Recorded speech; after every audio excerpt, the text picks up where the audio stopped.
Good morning students. तो आज का अपना टॉपिक है राष्ट्रपति के कार्य एवं शक्तियां। ये जो मैं आज राष्ट्रपति के कार्य एवं शक्तियां बताने जा रहा हूं, ये भारतीय राष्ट्रपति के संदर्भ में है। वैसे मैं दुनिया के राष्ट्रपति के कार्य शक्ति बताऊं तो सबसे पावरफुल जो प्रेसिडेंट हैं वो अमेरिका के हैं, लेकिन आज का अपना टॉपिक भारत के संदर्भ में है। तो सबसे पहले मैं लिखूंगा राष्ट्रपति के कार्य एवं शक्तियां। राष्ट्रपति के कार्य एवं शक्तियां। शक्तियों का मीनिंग होता है पॉलिटिकल पावर, यानी कि भारतीय प्रेसिडेंट के पास में कौन कौन से वो पावर हैं, कौन कौन सी वो शक्तियां हैं जिनका उपयोग वो अपने राजनीतिक कैरियर यानी कि 5 साल के लिए करता है। तो मैंने इनके अपने राष्ट्रपति के कार्य को 2 भागों में बांटा है। फर्स्ट है सामान्य कार्य, सेकंड है संकटकालीन कार्य, यानी कि इनके 2 हैं। फर्स्ट को मैं कहूंगा जनरल पॉलिटिकल पावर और एक है इमरजेंसी पॉलिटिकल पावर। तो सबसे पहले मैं बताऊंगा आपको सामान्य शक्तियां या कार्य कह सकता हूं। अब ये जो सामान्य शक्तियां हैं जिसे मैं जनरल पावर कहूंगा, ये भी वापस अलग अलग भागों में मैं डिवाइड कर रहा हूं। जैसे सामान्य काम कौन कौन से, तो पहला है अपने भारत की जो शासन प्रणाली है वो 3 भागों में डिवाइड है, कार्यपालिका, व्यवस्थापिका और न्यायपालिका। कार्यपालिका का प्रमुख है यही अपने राष्ट्रपति हैं। तो पहला काम इनका है कार्यपालिका के रूप में। कार्यपालिका के रूप में या प्रशासनिक अधिकारी के रूप में भी कह सकता हूं, तो मैं कोष्टक में लिख रहा हूं प्रशासनिक कार्य, कार्यपालिका या प्रशासनिक संबंधी कार्य। अब आपको बताना चाहूंगा कि कार्यपालिका के रूप में कौन कौन से काम है। तो कार्यपालिका के रूप में वो अनेक राजनीतिक नियुक्तियां करता है, जैसे प्रधानमंत्री की, मंत्री परिषद की, अपने मुख्य न्यायाधीश की, उच्चतम न्यायालय या उच्च न्यायालय दोनों के मुख्य न्यायाधीशों की और महालेखाकार की, इन सब की नियुक्ति जो है वो राष्ट्रपति के द्वारा ही की जाती है। सेकंड जो है कार्यपालिका के रूप में, यानी वो अपने भारत के तीनों सेनाओं का सेना प्रमुख भी होता है। तो कुल मिलाकर मैं कहूंगा कार्यपालिका का प्रमुख है वो अपने भारत का जो वैधानिक प्रमुख है वो राष्ट्रपति होता है, संवैधानिक जो प्रमुख है वो प्रधानमंत्री होता है। तो पहला काम सामान्य कार्य में है कार्यपालिका के संबंध में। दूसरा काम जो है वो है विधायी विधायिनी कार्य। विधायिनी कार्य मतलब कानूनी कार्य। कानून बना जो संसद, भारत की कानून निर्मात्री सभा है वो कानून बनाती है। ये विधायिनी कार्य में राष्ट्रपति की भूमिका सबसे अहम होती है। प्रत्येक जो विधेयक पास होता है उसके बाद में राष्ट्रपति के सिग्नेचर कंपलसरी है, और कुछ विधेयक जैसे अपने धन विधेयक कहूंगा, धन विधेयक के लिए तो सबसे पहले राष्ट्रपति के जो है अनुमति भी जरूरी है। इस प्रकार से राष्ट्रपति के जो विधायिनी कार्य होते हैं। और तीसरा जो कार्य है वो मैं आपको बताना चाहूंगा वो है वित्तीय कार्य।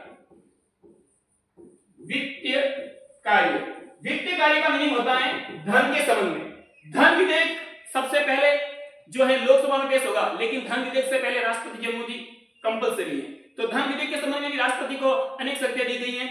और बताना चाहूंगा कि कुछ धन विधेयक के संबंध में ऐसी शक्तियां हैं राष्ट्रपति के पास में, जैसे किसी राज्य को कितना जो है वित्तीय अनुदान दिया जाएगा, और किसी राज्य को विशेष काम देना, धन के संबंध में अनेक वित्तीय शक्तियां भी राष्ट्रपति को अपने सामान्य कार्य के अंतर्गत हम गिन सकते हैं। तीसरा जो काम वो बताऊंगा मैं आपको न्यायिक कार्य। न्यायिक कार्य का मतलब होता है कि राष्ट्रपति को भारत में एक विशेष अधिकार है न्याय के फील्ड में। सबसे पहले तो मैंने बताया है आपको कार्यपालिका के रूप में वो मुख्य न्यायाधीश की नियुक्ति भी करता है, लेकिन यहाँ पर मेरा न्यायिक कार्य का मीनिंग ये हुआ कि वो किसी भी जो है बड़े से बड़े अपराधी को सजा कम करने, उस अपराधी की या सजा को माफ करने का अधिकार भी राष्ट्रपति रखता है। यहाँ पर स्वयं अधिकार भारतीय जितने भी राज्यपाल ये भी रखते हैं, लेकिन राज्यपाल को किसी की सजा माफ करने का अधिकार नहीं है, सजा कम करने का अधिकार जरूर दिया गया है। तो यहाँ पे विशेष अधिकार है न्यायिक क्षेत्र में राष्ट्रपति को सजा माफ करने का। और पांचवा जो कार्य है, अंतिम है राज्यों से संबंधित कार्य।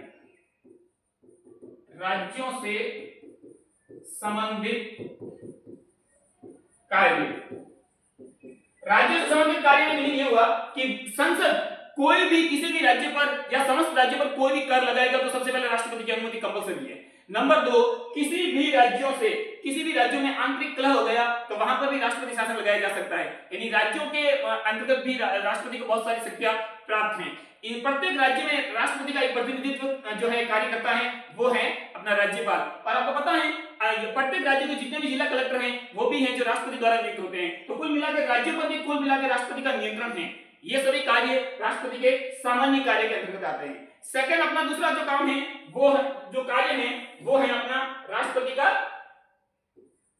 संकटकालीन इमरजेंसी पावर। तो संकटकालीन काम कौन कौन से हैं राष्ट्रपति के? संकटकालीन कार्य या शक्तियां। संकटकालीन कार्य शक्तियों में मैं आपको बताऊंगा। सबसे पहले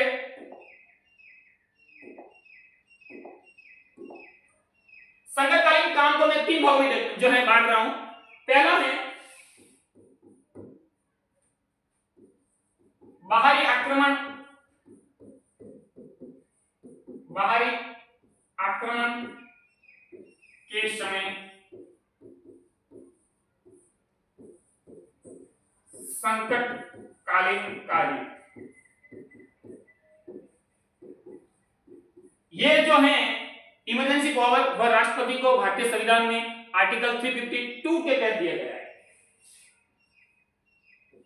अनुच्छेद 352 बाहरी आक्रमण यानी कि भारत पे किसी भी देश ने हमला कर दिया तो वो कंडीशन में भारत का राष्ट्रपति पूरे शासन व्यवस्था को अपने अंडर में ले सकता है। और आप बोलेंगे सर ऐसा पहले कभी हुआ? तो जरूर ऐसा हुआ है। 1962 में इंडिया चाइना वॉर के टाइम में, 1971 में राष्ट्रपति ने पूरे भारत की शासन प्रणाली अपने हाथ में ली थी। यानी कि बाहरी आक्रमण के समय या ऐसी कोई विद्रोह की स्थिति आ जाए तो राष्ट्रपति को इमरजेंसी पावर हमारे भारतीय संविधान में दिया गया है, जिसको मैंने आपको संकटकालीन शक्तियों के अंतर्गत पढ़ाने जा रहा हूं। तो दूसरा संकटकालीन जो काम है राष्ट्रपति का वो है आंतरिक विद्रोह के समय। आंतरिक विद्रोह के समय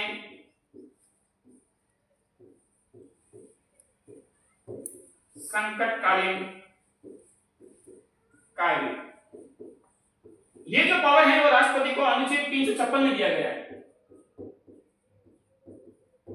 अनुच्छेद 356 के अंतर्गत भारत के किसी भी राज्य के अंदर कोई विद्रोह हो गया, कोई धर्म विशेष के लोगों के अंदर विद्रोह हो गया या फिर कोई 2 राज्यों के मंदिर विद्रोह हो गया और कंडीशन ऐसी है कि वहां की जो पुलिस प्रशासन है वो उसको नहीं संभाल पा रही है, तो राष्ट्रपति का फर्ज बनता है कि उस राज्य की पूरी शासन प्रणाली अपने अधीन ले ले और ताकि वहां पर शांति स्थापित की जा सके।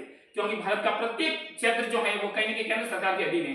तो हमने राष्ट्रपति को विशेष अधिकार दिया है आंतरिक विद्रोह के समय, यानी कि भारत के अधीन, भारत के जो अंतर्गत यदि कोई ऐसी कंडीशन आ जाए, कोई महामारी भी आ जाए, जैसे अभी जो आपके भारत में जो कोरोना वायरस आया था वो टाइम में राष्ट्रपति शासन लगा था, उसके अंतर्गत राष्ट्रपति ने इसी अनुच्छेद का प्रयोग किया था। आर्टिकल 356 के तहत जो है कोरोना काल में भारत में राष्ट्रपति शासन लगाया गया था। और किसी क्षेत्र विशेष में लगाया जा सकता है, जरूरी नहीं कि पूरे भारत में लगाया जाए, किसी एक क्षेत्र विशेष में लगाया जा सकता है। और आप कहेंगे कि सर ये आर्टिकल 356 का प्रयोग सबसे ज्यादा कहां पे हुआ, तो मैं बताना चाहूंगा जम्मू कश्मीर में सबसे ज्यादा हुआ है, इसके बाद में यूपी में।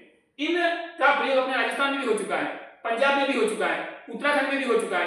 यानी कि जरूरी नहीं कि सभी राज्यों में हो, लेकिन बहुत सारे राज्यों में हो चुका है। और जैसे प्रेजेंट टाइम में अभी वर्तमान समय में बात करूं तो अभी लेटेस्ट घटना है, पश्चिमी बंगाल में ऐसी कंडीशन बन रही है जो कि आर्टिकल 356 के अंतर्गत राष्ट्रपति शासन लगाया जा सकता है। अभी राष्ट्रपति का जो संकटकालीन काम है वो तीसरे रूप के रूप में मैं आपको बताऊंगा, वो है, मैं इसको थोड़ा सा मिटाना पड़ेगा मुझे। तो संकटकालीन काम में जो राष्ट्रपति का दूसरा काम था संकटकालीन जो शक्ति थी राष्ट्रपति की, उसके 3 मैंने आपको कार्य बताए हैं संकटकालीन। पहला था आर्टिकल 352 के तहत, आर्टिकल 356 के तहत, और तीसरा जो है वो है आपके आर्टिकल 360। आर्टिकल 360 के अंतर्गत राष्ट्रपति को संकटकालीन शक्ति दी गई, वो है वित्तीय शक्ति।